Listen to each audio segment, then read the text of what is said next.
Hello guys, welcome back to my YouTube channel critical maths classes.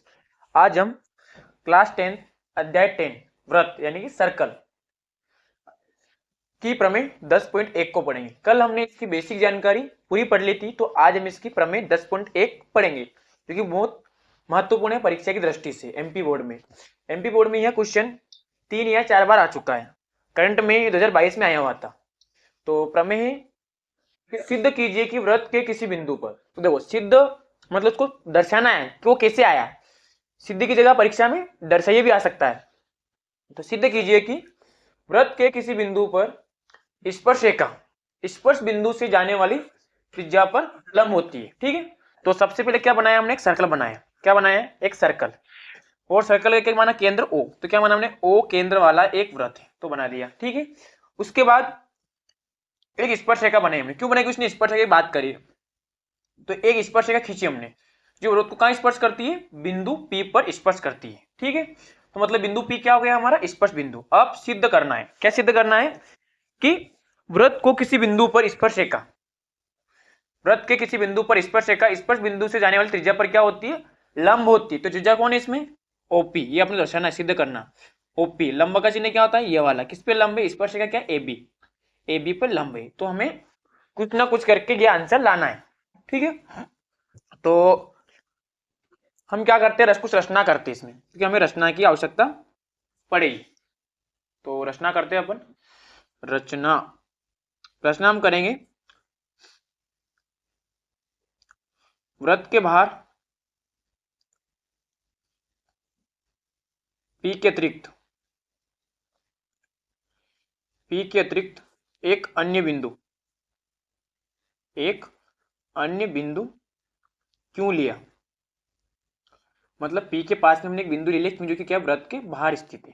ठीक है, तथा उसके बाद क्या किया हमने? उसको ओ से मिला दिया, वृत्त के केंद्र से, तथा ओ को क्यों से मिलाया।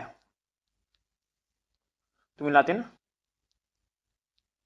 इस प्रकार हमने ओ को क्यों से मिलाया। अगर इसको देखा जाए, यदि हम इसको समकोण त्रिभुज नहीं भी माने, तो ये क्या हो रहा है? देखो ये क्या हो रही है? वृत्त की त्रिज्या। क्या पढ़ा था हमने परिभाषा में कल? कि वृत्त के केंद्र से वृत्त की, तो ये वृत्त की परिधि भी बिंदु है, तो ये क्या हो जाएगी? वृत्त की त्रिज्या। और ये क्या हो जाएगा? ओक्यू। क्या होगा? ओक्यू। तो यदि इसका हम बेसिक कॉन्सेप्ट देखें, यदि हम इसका बेसिक कॉन्सेप्ट उपपत्ति करेंगे अपन, उपपत्ति, चूंकि बिंदु क्यों वृत्त के बाहर स्थित है, वृत्त के बाहर स्थित है, इसलिए अब मेरी बात सुनो। अब ये बिंदु कहाँ, क्यों कहाँ है? वृत्त के बाहर। और बिंदु पी कहाँ है? वृत्त के अंदर, मतलब वृत्त पर ही, तो थोड़ा दूरी पर है वृत्त से बाहर। तो मतलब ये वाला मान क्या होगा? इस वाले मान से बड़ा होगा, यानी त्रिज्या क्या होगी? त्रिज्या क्या होगी? ओ क्यू से बड़ी होगी, यानी ओपी का मान किससे बड़ा होगा? सॉरी, ओ क्यू का मान कैसे बड़ा होगा? ओपी से। और ओपी क्या? हमारी त्रिज्या। क्या है? त्रिज्या। तो इस प्रकार हम क्या लिखेंगे? यदि हम इसका और बेसिक कॉन्सेप्ट देखें, यदि हम इसका बेसिक समझ चित्र के, मान लो ये हमने कोई, हमारे पास कोई रेखा है।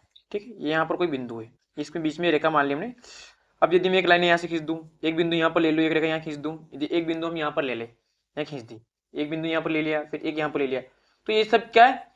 इससे अधिकतम दूरी पर स्थित है। क्या है? अधिकतम। तो इनकी दूरी क्या है? इससे अधिक है। क्या है? इससे अधिक। तो इसलिए न्यूनतम दूरी क्या होगी? ये वाली होगी, बीच वाली।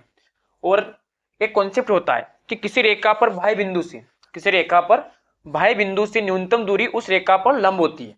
ये कॉन्सेप्ट होता है, क्योंकि 9th में शायद तक, तो क्या है कि किसी बाह्य बिंदु, मान लो बिंदु बाह्य ओ है, से न्यूनतम दूरी उस रेखा पर क्या होती है? लंब होती है। तो न्यूनतम दूरी होगी बीच वाली, क्योंकि ये सब तो बाहर, वृत्त के बाहर स्थित होंगे, तो इनकी अधिक दूरी होगी। इसलिए क्या हो जाएगा? ओपी का मान किससे बड़ा होगा? ओ किससे बड़ा होगा? क्योंकि ओपी ही न्यूनतम दूरी होगी, न्यूनतम दूरी होगी। अतः हम जानते हैं अतः हम जानते हैं क्या जानते हैं?